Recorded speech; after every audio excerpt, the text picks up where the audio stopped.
Swayam Prabha. Digital India. Educated India.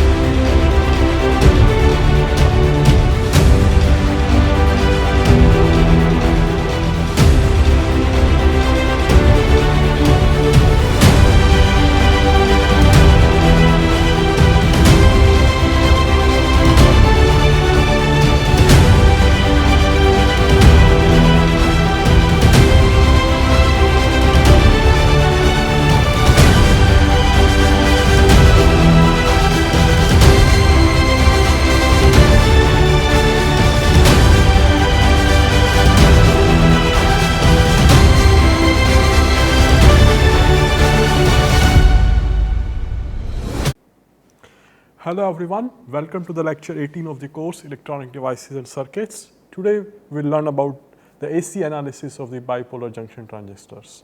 My name is Deepak Jain. So these are the course contents. So AC amplification. In the previous lecture we learned how we can bias the BJT basically at a particular point, operating point using the DC biasings, and we talked about different biasing schemes basically.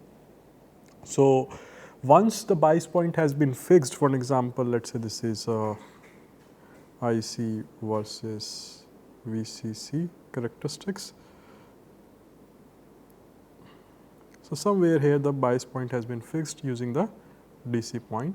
So now we will talk about the amplification and how to fix this point. This is what we have studied in the previous lectures. So and also we will talk about the BJT transistor modeling basically. How can you model a BJT basically, it is a complex device as we know. So how we can draw the equivalent circuit of this. So that can be very helpful when we will do the AC analysis because things will get more and more complicated. So if we start with an equivalent simplified version of the BJT, that can be very helpful. So in that series we will talk about the RE transistor model basically. RE stands for the reserved emitter. So this RE transistor model we will discuss what it is. Will basically draw this model for the BJT, and that will be helpful for the further AC analysis, and we will discuss the common emitter and common base configuration for this RE transistor model. So let us go one by one.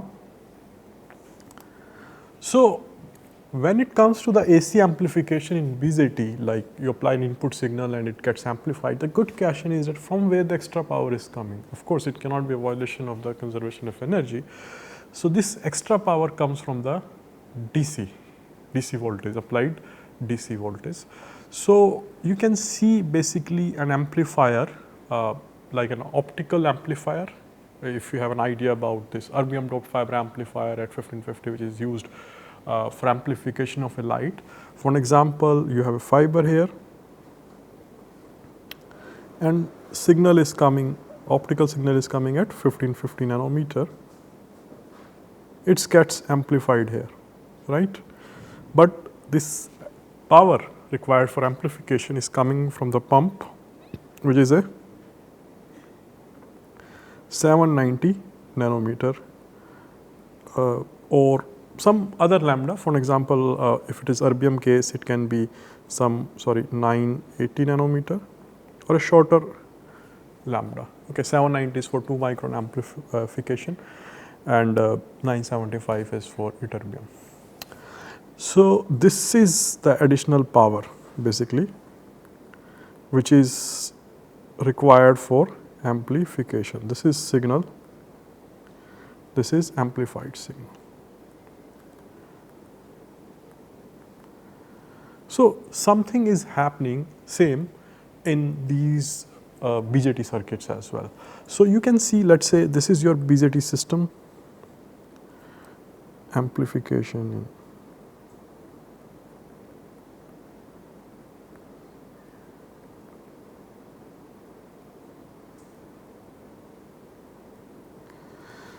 So we are using some biasing, DC biasing. Some voltage is being used, let us say, and some resistance is being used, some current is going there, which is a DC current, IDC, which is something like this.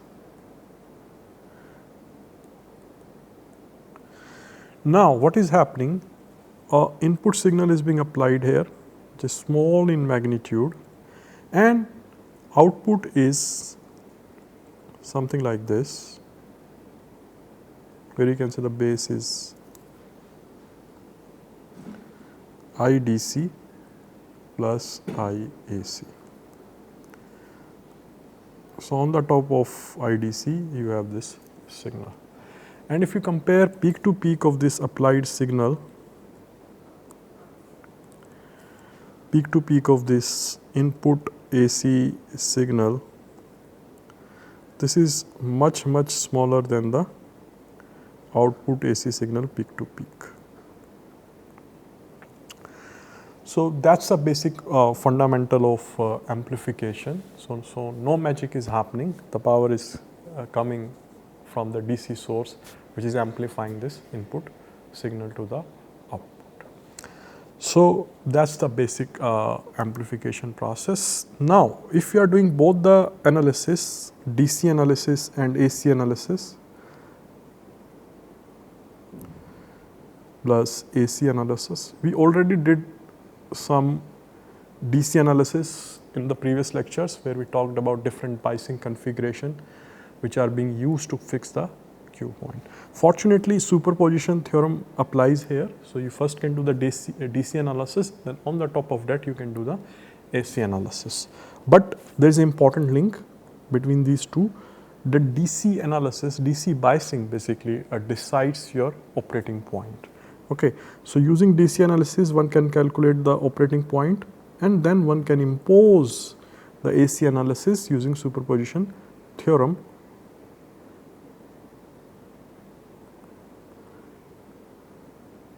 Okay, so this way these circuits can be simplified, or you can say can be analyzed.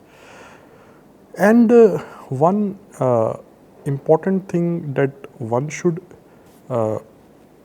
keep in mind that the signal should be small here. Okay, small signal analysis and the large signal analysis. So there can be two categories for the AC analysis: small signal and the large signal analysis. As the name indicates, in the small signal analysis, the signal applied input signal is small, so that after amplification, signal is small enough that it fits into the range of this linear amplification, or so that it doesn't move the transistor other than this active region, doesn't take it to the cutoff region or the saturation region, etc. So this is within the limit. If signal is large enough, the input signal, then the amplified signal can become so large that it can drag the transistor into other regions where it doesn't want to go. Okay, so that one we should keep in mind. For this course, mostly we'll talk about the small signal AC analysis. So when I say BJT AC analysis, I'm talking about the small signal AC analysis. And how small? Small enough so that the output remains within the limit. So if you remember these curves, VCC, let's say this is VCE, this is IC, something like this. So I want to be in this region only, right? I don't want to go to this saturation region, cutoff region, etc. So let's say this is this. So signal should be small enough so that it remains in this region, the applied signal IP. Okay, so that's all important. Now we will move to the basically transistor modeling, as I said. So these are the basics, like how amplification happens. We have discussed already the DC biasing in detail. We talked about fixed bias, we have talked about emitter bias, we talked about voltage divider bias structure, we talked about the common collector feedback configuration, then we talked about the common emitter configuration, common collector configuration, and then we also talked about the common base configuration. And we found some are better than others, provide some more stability. Now on the top of that, we'll talk about, like, once if you want to do the BJT analysis. So first we did DC. So first we do DC bias, and then if we know transistor modeling can be done. The model that we are going to use for our problem, and these both can be used for the BJT AC analysis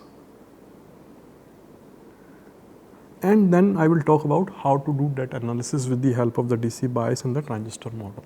So, transistor model, the idea of modeling is to come up with a simplified network or combination of these elements like resistor, diode, etc., or current sources basically, so that actual behavior of that device of BJT can be predicted. Of course, we cannot come up with a simplified structure which will behave like the actual device in all different aspects of the parameters or conditions. So, but for certain set of conditions which are basically the one where the transistor is expected to operate in case of an amplification, that can be taken, and for those conditions basically equivalent structure can be drawn. So, in this modeling, transistor modeling, there are different models are available. We will talk about that later on. In today's lecture, we will talk about the RE model, which stands for basically reserved emitter. So, when I say transistor modeling, as I said, it is a simplified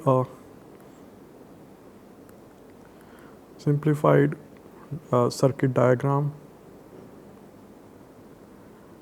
equivalent circuit diagram, which is a combination of resistors,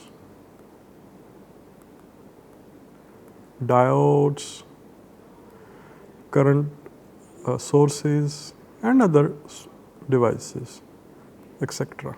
Okay. And it provides similar operation as the original device for which it is an equivalent under a set of circumstances or parameters or whatever you want to say.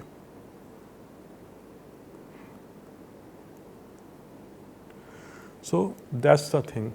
And let us say if you refer to a data sheet of a transistor, depending on whatever model they are using, they will give you the parameters based on that model, transistor model, right? And from there you can see or judge the property, how it is going to operate basically the transistor.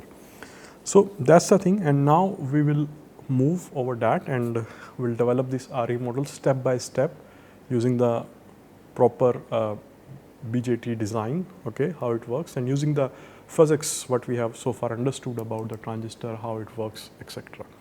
Let me draw a BJT model in a common emitter configuration which is used for amplification. Okay. So, let us say common emitter case, the arrow is coming out which shows that this is a common emitter case, this is emitter,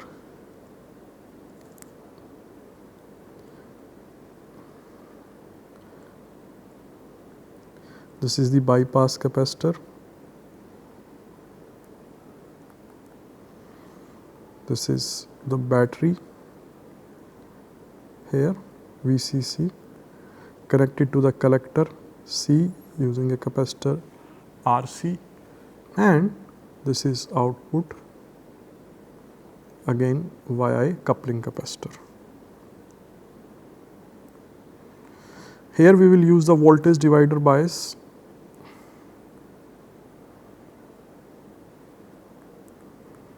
So, this is R1, this is R2, this is base, this is source resistance, and of course one capacitor is there. Again this is a coupling capacitor. So, you can say common emitter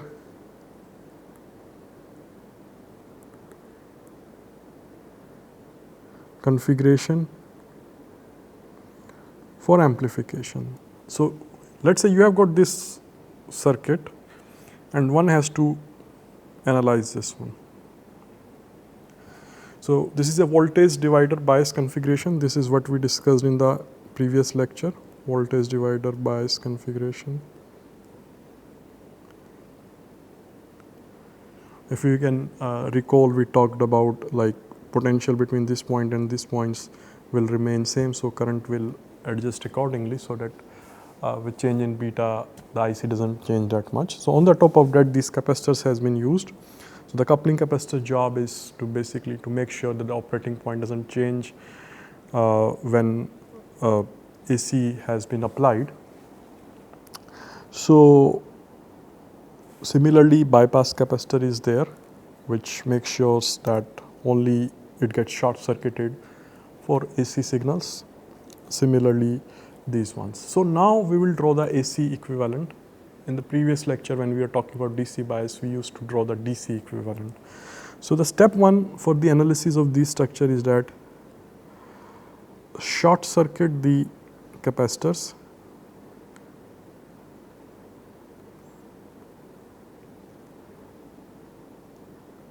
In DC analysis, make them open circuits, and because of the frequency, small frequency and high frequency here.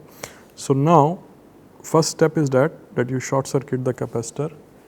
Second step is that you remove the elements which are being bypassed by the capacitor. For an example here, right? Because if I will short circuit this one, then all the current will pass through here. So this can be removed. Okay. So remove the bypassed element.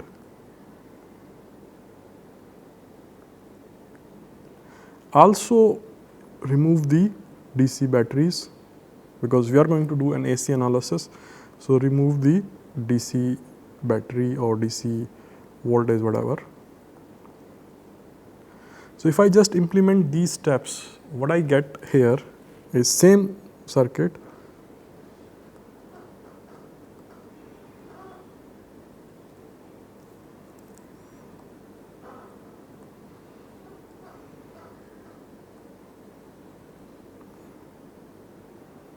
This is just to show that short circuiting has been done.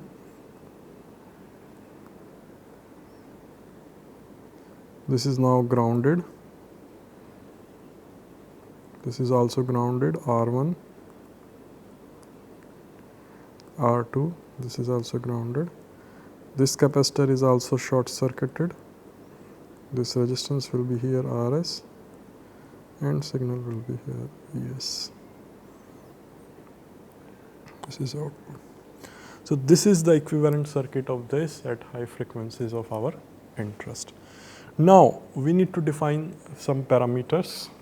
Let's say for amplifier, this is my input current, II, input voltage across this point. Of course, there will be a input impedance and my output current I0, output voltage V0 and impedance Z0. So there are 6 parameters: input, output, I0, V0 and Z0. Here is input parameter Vi, input impedance, input voltage, input current and output. So once this has been done, then the role of transistor model comes.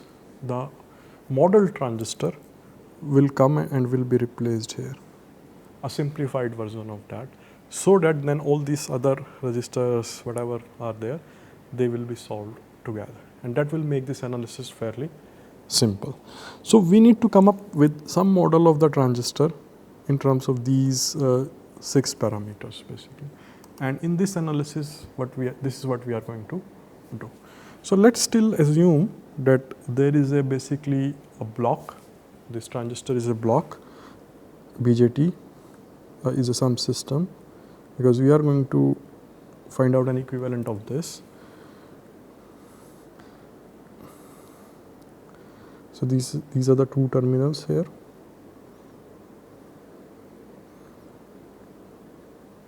So my current is going here, input current, input impedance, right, and voltage drop, applied voltage. Similarly here, current has been defined this way.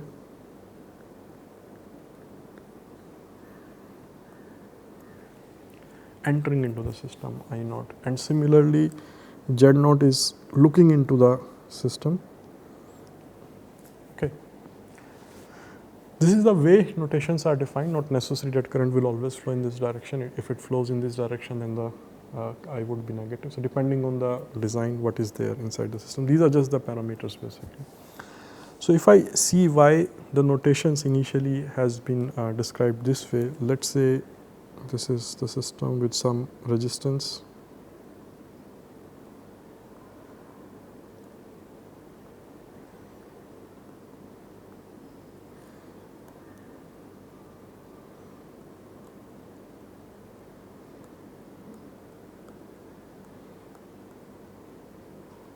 Makes sense? I naught is going in this direction, right? This is R naught, this is Ri, and similarly here, where your Zi is equal to Ri and Z naught is equal to R naught.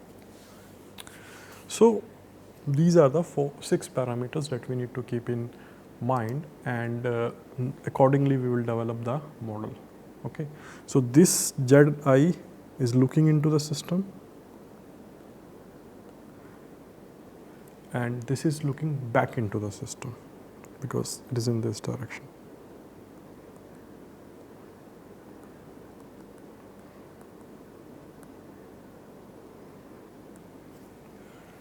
Okay.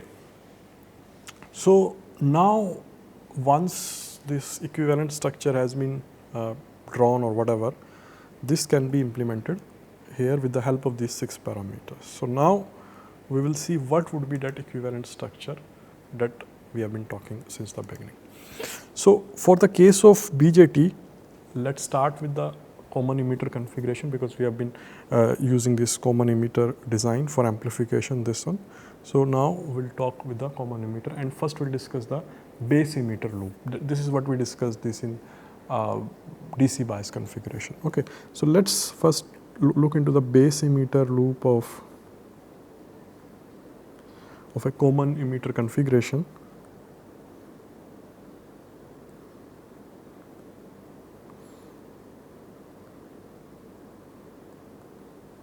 Okay, so I will draw just this one. This is C, this is emitter, this is base, and current is going on here. Okay, and this is grounded because it's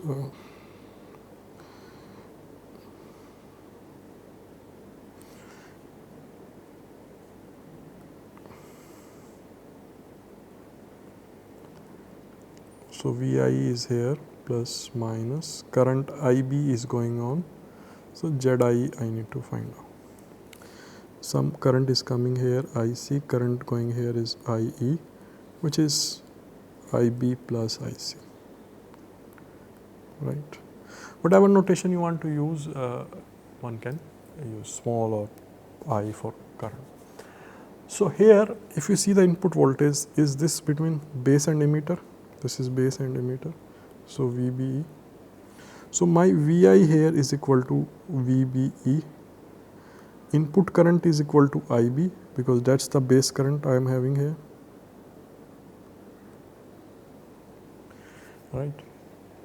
So if I can draw a equivalent structure for this, just focusing on this base emitter loop, this base emitter loop, so it reminds me of a diode, right? Forward bias diode. So just to simplify this, I can draw an equivalent structure of this, something like this.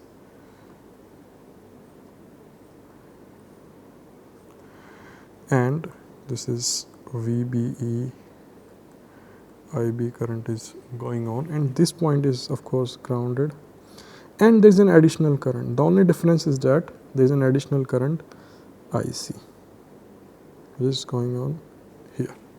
So the current which is passing through this diode is IE, and IE is equal to combination of IB plus IC. Okay, so this is sort of an equivalent for this base emitter loop presented with the help of a diode, but the difference is there is an additional current entering into the P side of this diode, IC. So the total current which is passing through it is IE plus IB plus IC. Now if we talk about this IC current, right? and if we see the equivalent of that. Before we go into that, we would like to see the output characteristics of this common emitter 1. So, if I talk about the output characteristics, we have been talking about that a lot previously in different lectures. This is a common emitter case. So, the current depends something like this. These are for different values of IB, right, for different values of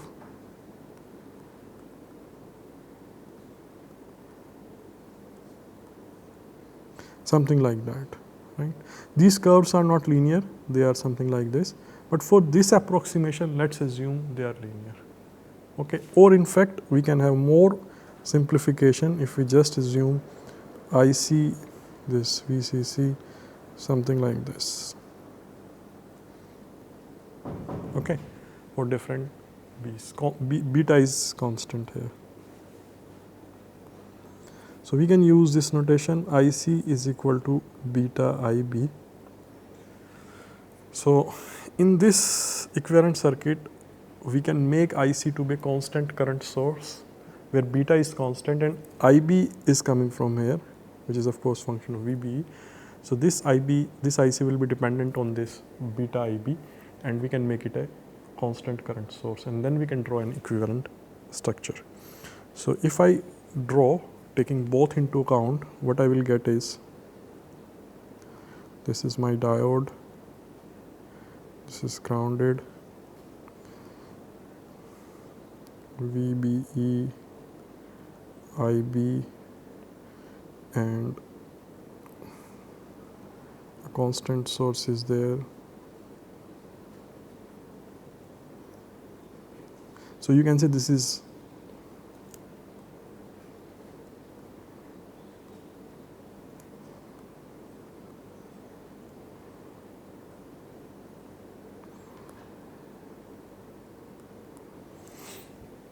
so this would be the equivalent structure.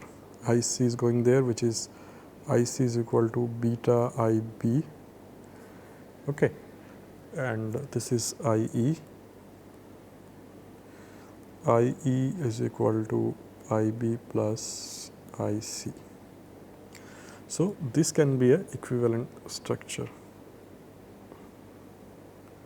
However, there is a problem here. First of all, we need to know what is the input impedance ZI here, that is not yet known to us. And second problem is that both are connected, both structures are connected.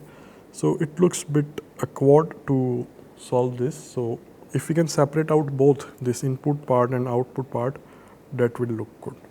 So, what we will do, first we will calculate the ZI and then we will separate them both.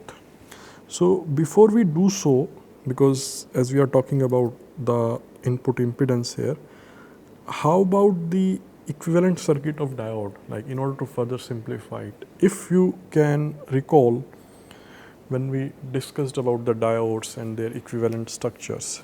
So, if you remember a diode, PN junction diode in forward bias case, have IV characteristics like something like this, something like this. So, this is Vk, knee voltage, this is I versus V. So, if we draw an equivalent circuit of a diode, it looks like something like this to me.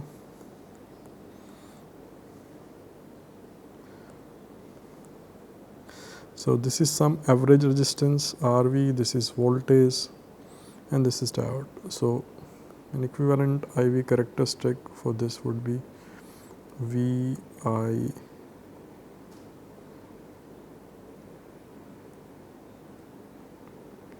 I am discussing only the forward bias case here, because in our case it is just the forward bias here.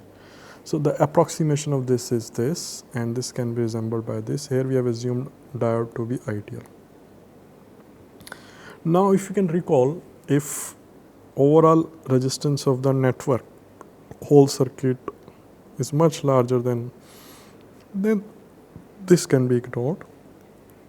Similarly, if E of network is much larger than this Vk knee voltage, then this voltage can also be ignored. So in that case, basically if I draw this IV respectively, first case and second case, first case it will be something like this, IV something like this. In second case it will be something like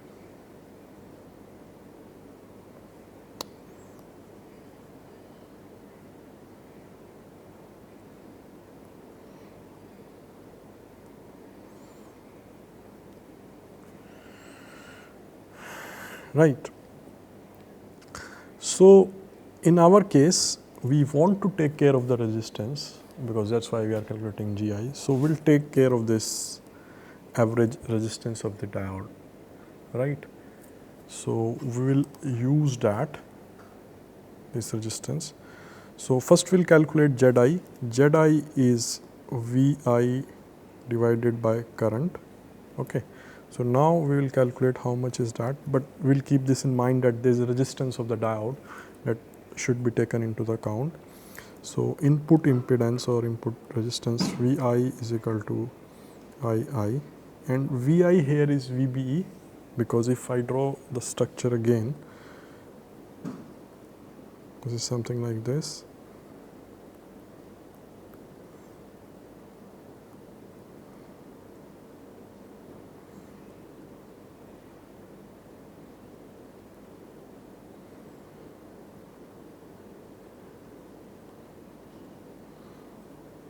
This is beta IB, this is C, this.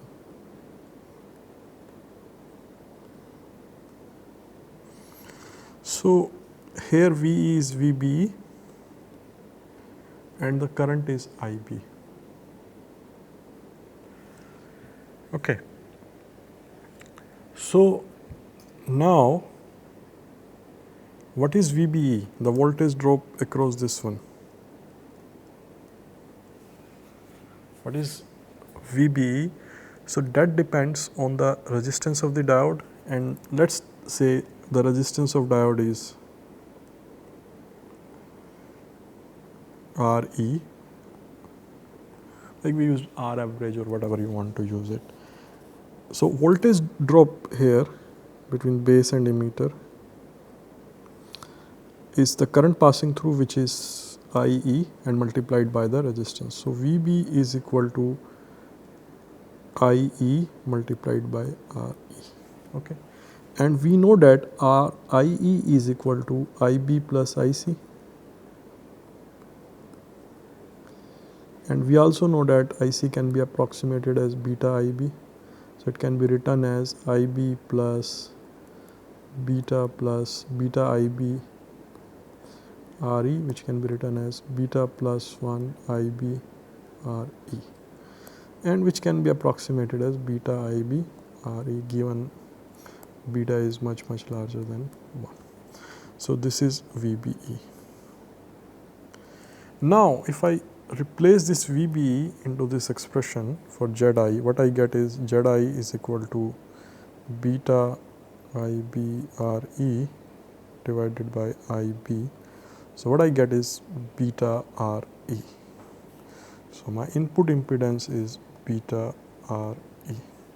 Now using this input impedance here, I can redraw this structure and make it more useful and simplified for the analysis. So let me draw both.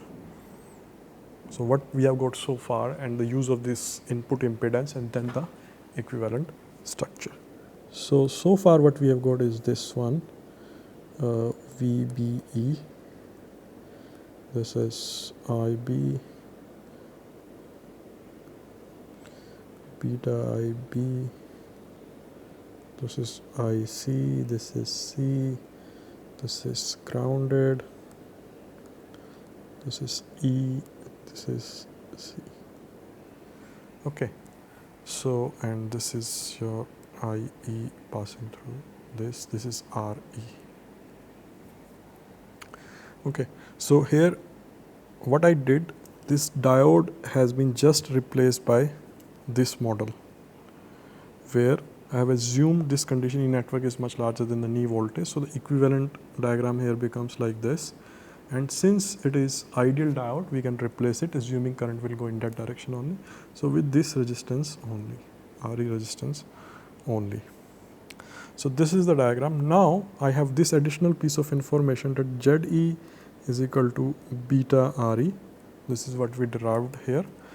So, now I want to separate out these two networks, this input and output network, to make the simplification more easier. So, I can draw this equivalent structure in such a way that my IB is going on, this is emitter, this is positive, negative. Here the equivalent resistance becomes beta RE, because what is happening here, what is the drop? VBE, RE into IE current, and IE current is beta IB. So, this VB can be written as beta RE IB. So, if I just assume only IB current is passing through this resistance and my equivalent resistance is beta RE. So, voltage drop here between B and E, VBE is same, IB beta RE, what I am getting here, which can be written as beta RE IB. Okay. Then one can say, okay, that's fine, that you are able to manage same VB as here and as here by increasing the magnitude of the resistance by a factor of beta and decreasing that overall current by beta, right? Because overall current here, IE is equal to IB plus IC, which is IB plus beta IB, and which is equal to beta 1 plus IB, and which can be written as beta IB, right. So, one can say, but current is still IB, which is going to the emitter. Okay, voltage you have managed, but current is still IB. So, this additional current here will be coming to the emitter only, but through a separate route, same as it was there. So, it will come this way. So, this is this is the equivalent circuit for a BJT, a transistor model known as the RE model. We are going to use this model for the analysis. Okay. So, both are still interconnected, as you can see, because of this beta factor, and both are separate as well. This can be further improved, because as we know, beta is not constant, etc. Also, so far we have been talking about the input impedance.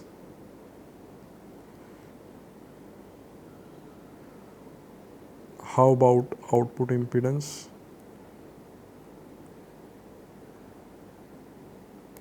We haven't talked about that. So, let us look into that.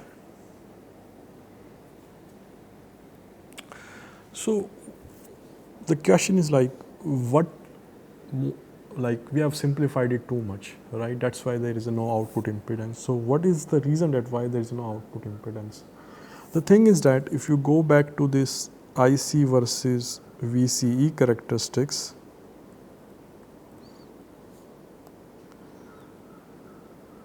VCC characteristics, VCE, something like that. So, we assumed our curves to be like this, right, flat, which is not the real case. Hope you remember the concept of this early voltage. Also, we discussed while IB is increasing here, these curves will be something like this.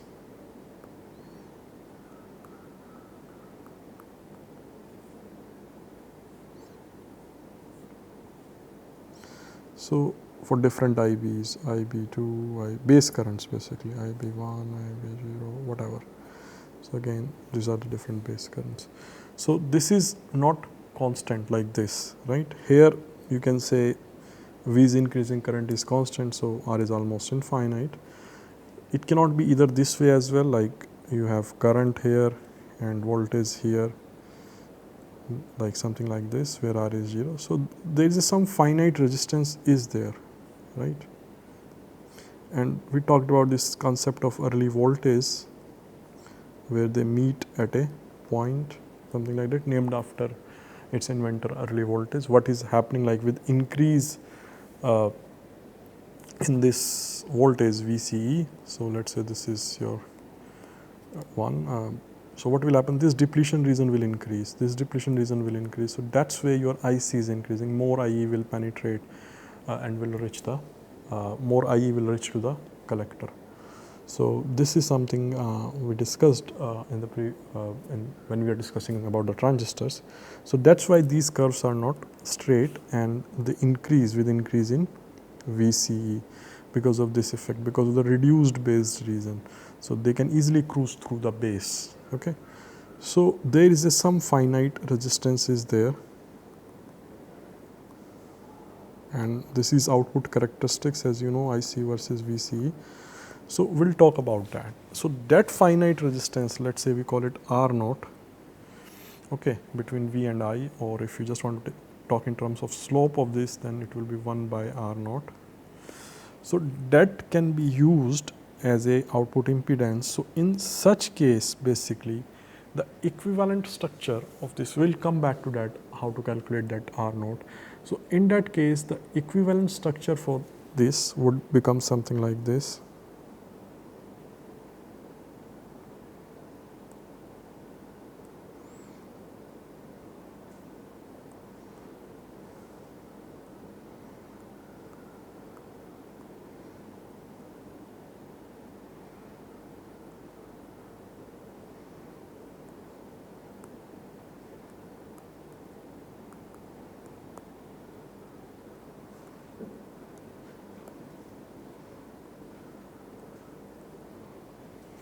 Something like this. So R naught is the output resistance. So this is the equivalent circuit, or you can say RE model, while taking early effect into picture.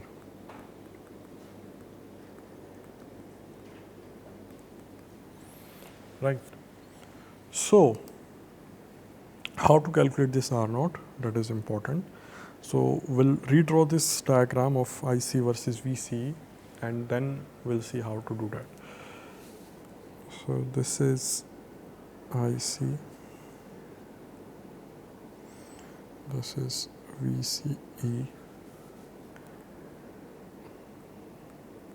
this is VA. Okay, so this will go this way, this will go this way. Let's say this is the operating point. This is VCEQ. This is ICQ. Okay. So if we just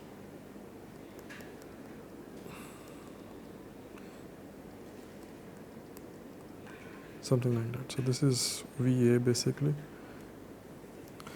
So if I want to calculate the slope here, what would be the resistance? R naught is basically voltage divided by current, and slope basically here.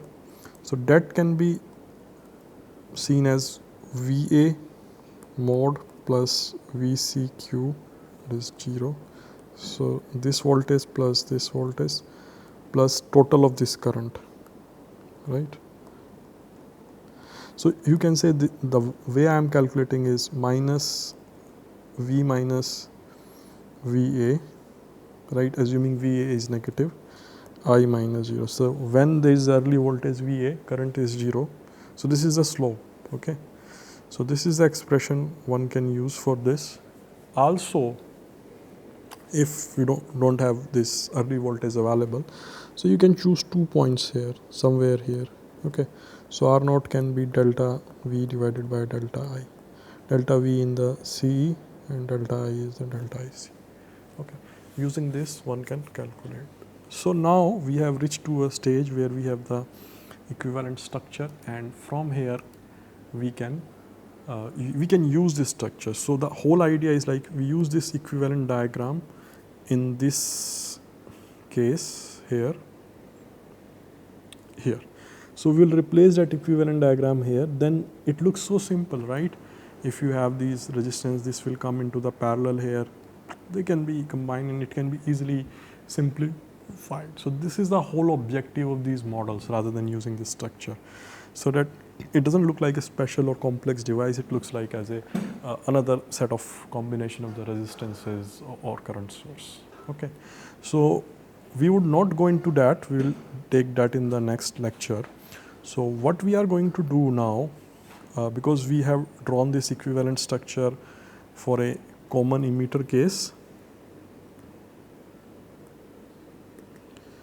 now we are going to do this for a common base case. Okay, so we will draw this RE model for common base configuration, and then we will do a very brief comparison between the common emitter and the common base. So common base should be very simple one, and again here we'll use PNP design, penetrating inside, PNP, so easy to remember. So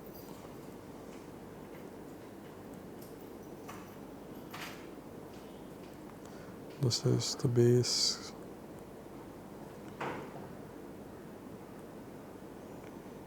IB, IC, I0, II,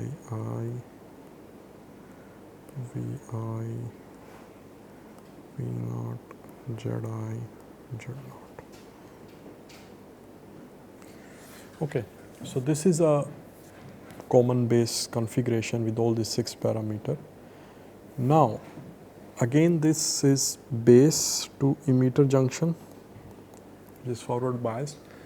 So this can be replaced with a diode, simple case, and we'll directly move to this separation because I have gone step by step for common emitter. You can do that for common base as well, but given the time constraint I will keep it simple. So we can keep it this way.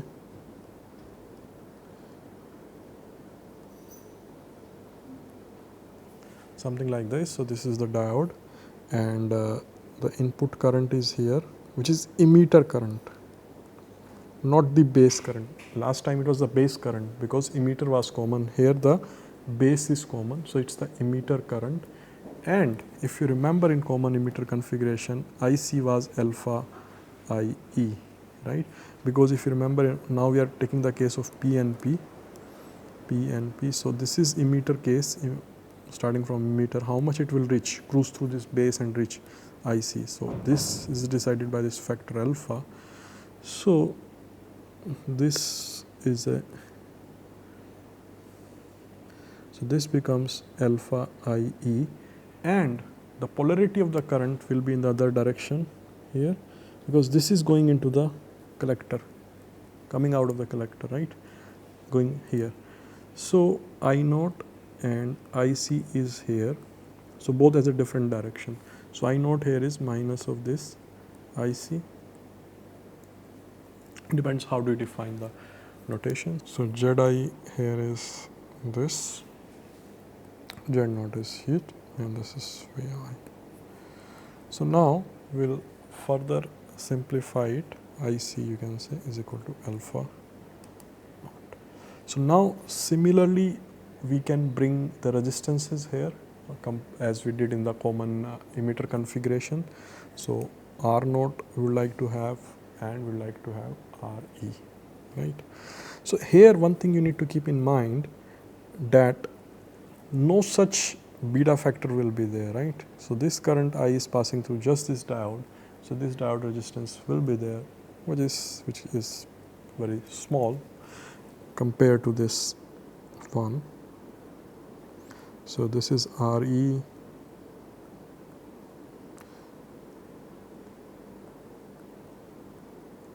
this is IC, this is R0,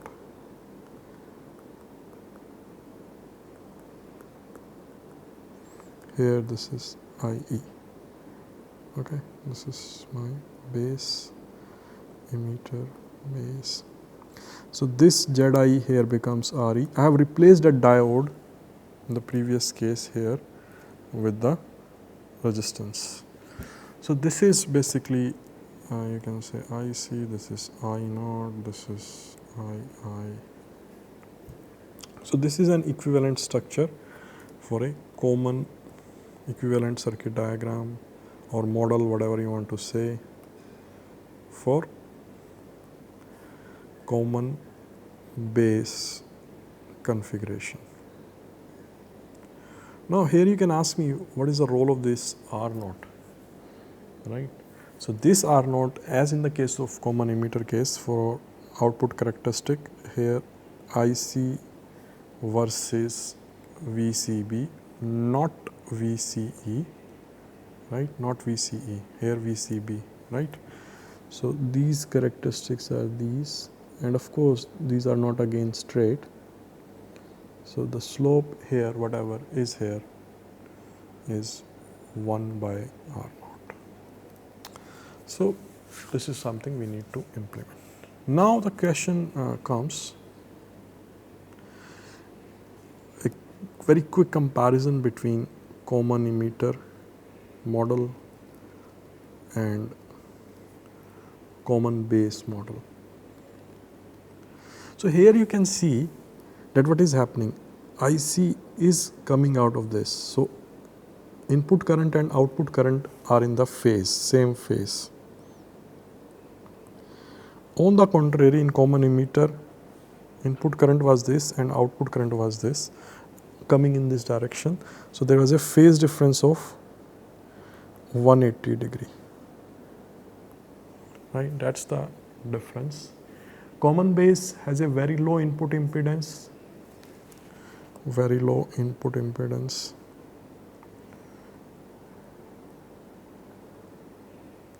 It just depends on the diode resistance.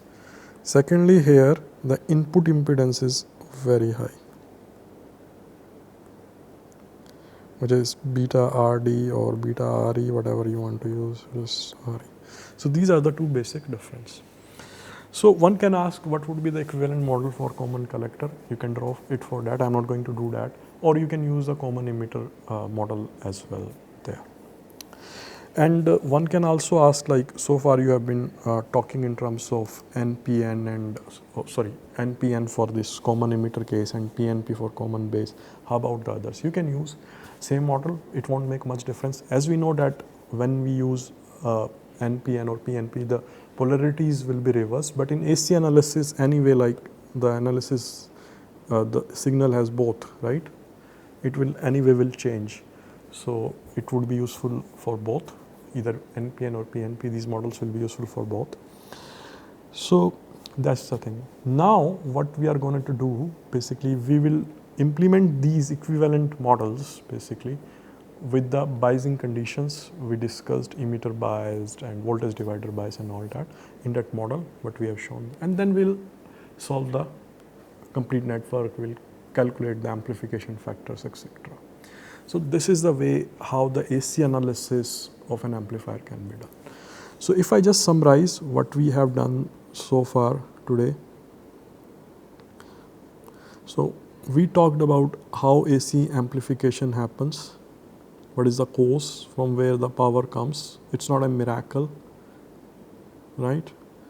We talked about the combination of DC and AC, how both are interrelated. DC decides your the operating point.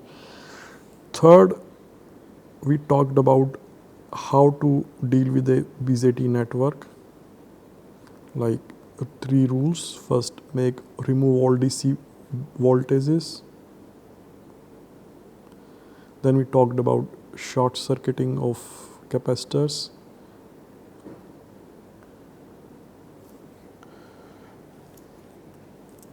Short circuiting of these capacitors. Then we talked about bypassing of the elements, removing of the elements which have been, removing of the elements which are being bypassed,